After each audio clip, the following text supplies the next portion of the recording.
Assalamualaikum warahmatullahi wabarakatuh. Jumpa kembali dalam pembelajaran matematika di hari Jumat tanggal 15 Januari tahun 2021. Apa kabar anak-anak? Semoga kesehatan dan keberkahan selalu menyertai kalian semua. Alhamdulillah, pada hari ini kita sudah memasuki pertemuan yang kedua.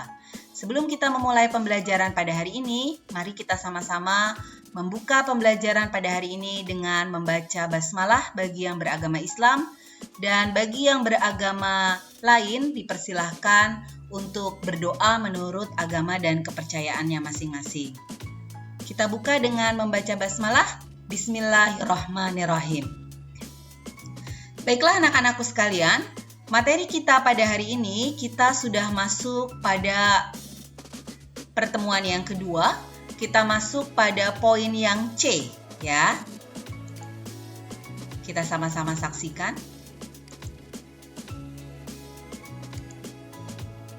Masih dalam bab kesebangunan dan kekongruenan. Yang akan kita pelajari pada hari ini masih masuk ke dalam KD 3.6, yaitu menjelaskan dan menentukan kesebangunan dan kekongruenan antar bangun datar. Tujuan pembelajaran pada hari ini adalah kalian diharapkan dapat menjelaskan apa itu kesebangunan antara dua bangun datar dan dapat menentukan kesebangunan antara dua bangun datar. Pada pertemuan sebelumnya, materi kita tentang kekongruenan. Hari ini materi kita tentang kesebangunan. Kita lanjutkan. Materi yang pertama pada pertemuan kedua ini adalah bangun datar yang sebangun. Apa sih yang dimaksud dengan bangun datar yang sebangun? Untuk menentukan dua buah bangun datar dikatakan sebangun jika memenuhi dua syarat. Yang pertama adalah sudut-sudut yang bersesuaian harus sama besar. Yang kedua, sisi-sisi yang bersesuaian memiliki perbandingan yang sama. Ini bedanya dengan kekongruenan pada pertemuan lalu. Kalau kekongruenan, sisi yang bersesuaian memiliki ukuran yang sama. Tapi kalau pada kesebangunan, memiliki perbandingan yang sama. Jadi otomatis dua bangunnya ini tidak sebangun ya, tidak sama ukurannya ya. Kita lihat. Nah, ini ada dua jajar genjang.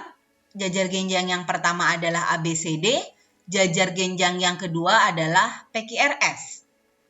Kita disuruh menentukan apakah kedua jajar genjang di atas sebangun atau tidak. Perhatikan, kongruen nggak nih? Tentu tidak ya. Kenapa? Karena ukurannya tidak sama.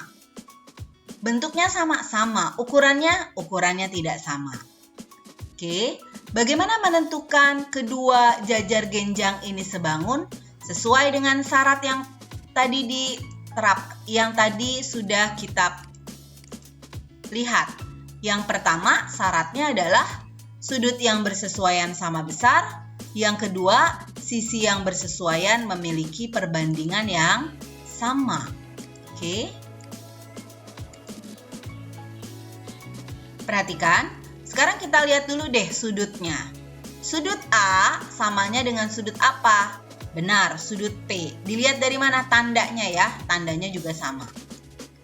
Sudut D dengan sudut S, B dengan Q, C dengan R. Bagus. Artinya syarat yang pertama terpenuhi nggak? Terpenuhi ya. Apa syarat yang pertama? Sudut-sudut yang bersesuaian sama besar. A dengan P, B dengan Q, C dengan R, dan D dengan S. Yang kedua sekarang. Perhatikan. Yang kedua perbandingan sisinya. AB, ini ya, AB sebandingnya dengan apa? Dengan PQ ya, 4:6. AD dengan PS, 3:4,5. BC dengan apa? BC dengan QR. Berapa panjang BC? BC sama dengan AD, 3. QR juga sama dengan PS, 4,5. CD 4. Ya, kemudian SR-nya 6. Ibu ulangi, AB dengan PQ, AD dengan PS, BC dengan QR, dan CD dengan SR. Itu adalah perbandingan sisinya. Kita lihat apakah perbandingan sisinya ini senilai. AB dengan PQ 4:6. Kalau diperkecil sama-sama bagi 2, 2:3 ya. Sama dengan sisi DC dan SR. Sisi AD dan PS 3:4,5. Ini juga sama, 2:3. Dari mana Bu? Sama-sama dibagi 1,5. Nah, dari perhitungan yang sudah kita buat, maka sisi-sisi yang bersesuaian ternyata memiliki perbandingan yang senilai. Berapa? 2:3. Maka kedua jajar genjang disebut dua jajar genjang yang sebangun. Karena memenuhi dua syarat. Kalau salah satu syarat tidak terpenuhi, maka dia tidak sebangun. Bisa dipahami ya? Kita lanjutkan ke slide berikutnya. Bagaimana untuk menentukan panjang sisi yang belum diketahui dari dua buah bangun datar yang sebangun. Jadi perbandingan senilai yang tadi kita pelajari itu dapat menentukan panjang sisi yang belum diketahui. Dilihat, dua trapesium ini dikatakan sebangun. Kita tidak disuruh untuk membuktikan dia sudah sebangun. Kalau sudah sebangun, maka otomatis dia memiliki perbandingan sisi yang senilai. Kita lihat ya perbandingan sisi yang senilainya. AB senilainya dengan apa? Benar, dengan PQ. Dari mana? Dari tanda sudutnya. Ini A-nya berbentuk ini O, ini tanda sudut sama ya dengan PQ. AD dengan apa? Benar, AD dengan PS. Lihat dari tanda sudutnya. CD dengan apa? CD dengan SR. BC dengan apa? BC dengan QR. Menentukan perbandingan sisi jika angka-angka atau panjang sisinya tidak diketahui dapat menggunakan sudutnya. Kita lanjutkan. Ini contoh soalnya. Ada dua trapesium ya, dengan ukuran-ukuran yang berbeda. Bentuknya sama-sama trapesium tetapi memiliki ukuran yang berbeda ya. Perintahnya adalah tentukan nilai A, B, dan C pada trapesium yang tentukan nilai A, B, dan C pada dua trapesium yang ada ini. Sekarang langkah yang pertama apa? Buat dulu perbandingan sisinya. Perbandingan sisinya berarti lihat nih, perhatikan. Tanda sudutnya O dengan X, O dengan X berarti A berbanding 18.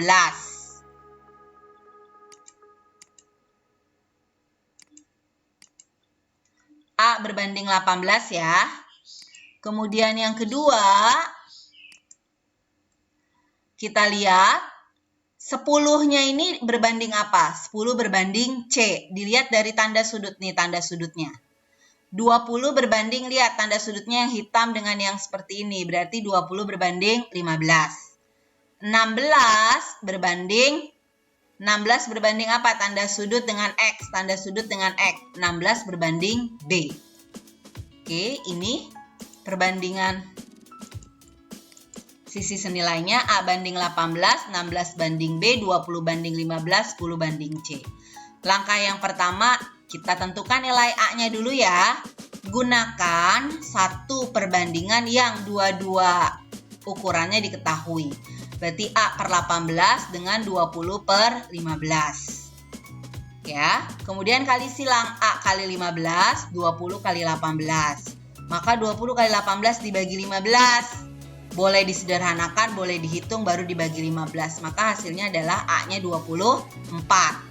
Bagaimana menentukan B? Berarti 16 per B sama dengan 20 per 15. Ingat, gunakan satu perbandingan sisi yang apa? Yang dua angkanya atau dua ukurannya diketahui. Maka yang C 10 per C sama dengan 20 per 15 ya. 16 per B 20 per 15 kali silang B kali 20, 16 kali 15 maka B-nya 16 kali 15 bagi 20. Boleh dihitung, boleh disederhanakan.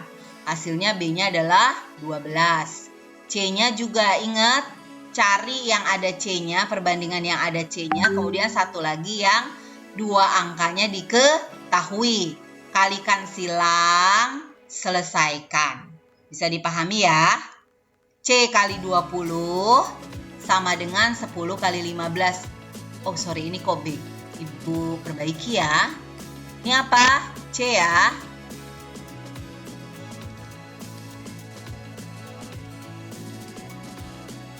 Oke.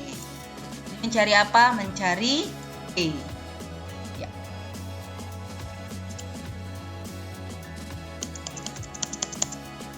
Ya. Perhatikan.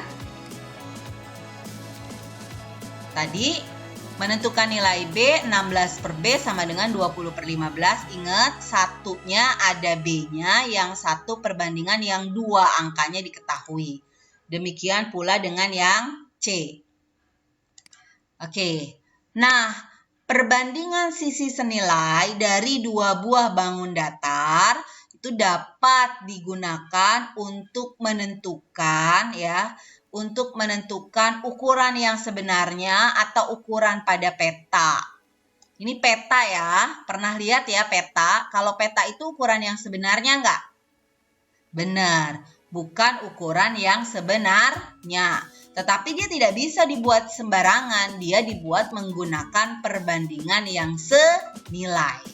Bagaimana menggunakan perbandingan senilai pada dua buah bangun datar dalam menentukan soal-soal yang berhubungan dengan peta atau dengan skala?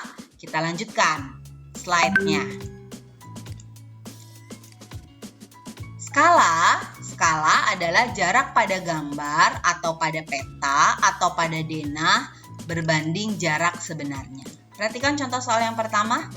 Diketahui skalanya 1 berbanding 5.000, 1 berbanding 5.000 itu artinya 1 cm pada peta mewakili 5.000 cm jarak yang sebenarnya. Jika jarak pada gambar 4 cm, maka jarak sebenarnya adalah, berarti jarak yang sebenarnya diapain? Pasti ukurannya lebih panjang daripada peta ya. Maka dia jarak yang sebenar ini aja, lihat. 1 cm pada peta mewakili 5.000 cm jarak yang sebenarnya. Kalau 4 cm ya 4 kali 5.000. Berapa? 20.000 cm. Kalau udah 20.000 cm bisa disederhanakan. Jadi berapa? Jadi 200 meter. Senti ke meter naik ya. Kalau naik berapa? Naik 2 langkah. Ingat tangga satuan. Nah, kalau sudah naik 2 langkah berarti dia dibagi 100, maka hasilnya adalah 200 meter. Bisa ya? Sekarang kita lihat contoh soal berikutnya. Sebuah peta dibuat dengan skala 1 berbanding 2.500.000. Gimana bacanya? Kalau skala 1 berbanding 2.500.000? Oke, 1 cm pada peta mewakili 2.500.000 cm jarak yang sebenarnya. Jika jarak dua kota sebenarnya 400 km, tentukan jarak dua kota pada peta. Logikanya gimana? Kalau jarak sebenarnya diketahui, maka jarak pada peta diapain? Benar, dibagi. Kebalikannya, kalau jarak pada peta diketahui, ditanya jarak sebenarnya, maka dikalikan. Ya. Nah, 400 km ini kan satuannya berbeda dengan skala. Maka ubah dulu 400 kilo ini menjadi sentimeter. Maka hasilnya adalah 40 juta sentimeter. Kalau sudah, tinggal kita bagi, ini kan udah sama ya satuannya ya. 40 juta dibagi 2.500.000, maka hasilnya adalah 16 cm. Maka jarak pada peta 16 cm. Bisa ya? Kita lanjutkan. Bagaimana menentukan ukuran yang belum diketahui pada model berskala? Kalau tadi pada peta, sekarang pada model berskala. Intinya sama, gunakan perbandingan sisi yang senilai.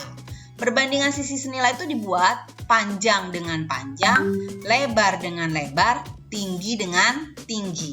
Ya, jangan panjang berbanding lebar. Lihat contoh soalnya. Ada rumah nih, ini rumahnya di mana? Pada maket. Tahu maket ya? Atau tinggi pintu, oh ini kita bicaranya tinggi pintu. Tinggi pintu dan lebar rumah pada suatu maket berturut-turut 8 cm dan 40 cm. Jika tinggi pintu sebenarnya 2 meter, hitunglah lebar rumah sebenarnya. Gampang. Pertama buat apa dulu?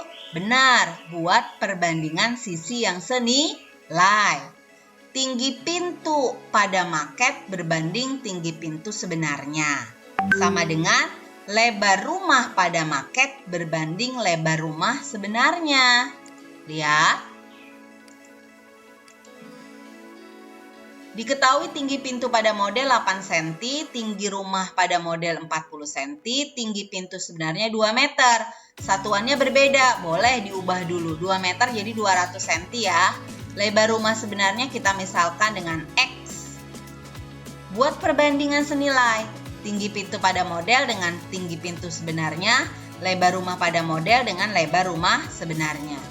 Masukkan angka-angka yang diketahui. Tinggi pintu pada model 8, tinggi pintu sebenarnya 200. Bu, satuannya nggak usah. Kenapa? Karena kan ini dalam perhitungan, nanti aja terakhirnya ya. Lebar rumah pada model 40, lebar rumah sebenarnya X. Kali apa? Kali silang. Penyelesaiannya dengan cara apa? Mengalihkan silang. 8 kali X sama dengan 200 kali 40. Maka 8 kali X, 8.000 ya. X-nya 8.000 bagi 8, hasilnya adalah 1000 cm. 1000 cm itu berapa meter? 10 meter. 1000 dibagi 100 ya. Oke, sampai sini bagaimana? Bisa dipahami anak ya materi kita pada pertemuan kedua ini? Selamat belajar, semoga materi yang diberikan dapat dipahami dengan mudah. Ya. Mathematics is the key and door to the science. Matematika itu adalah kunci dan pintu dalam sebuah pengetahuan. Menurut Galileo Galilei. Oke, sampai bertemu kembali di pertemuan yang ketiga pada pekan depan. Selamat belajar. Semoga materi yang kalian pelajari pada hari ini dapat kalian pahami dan kalian mengerti dengan baik.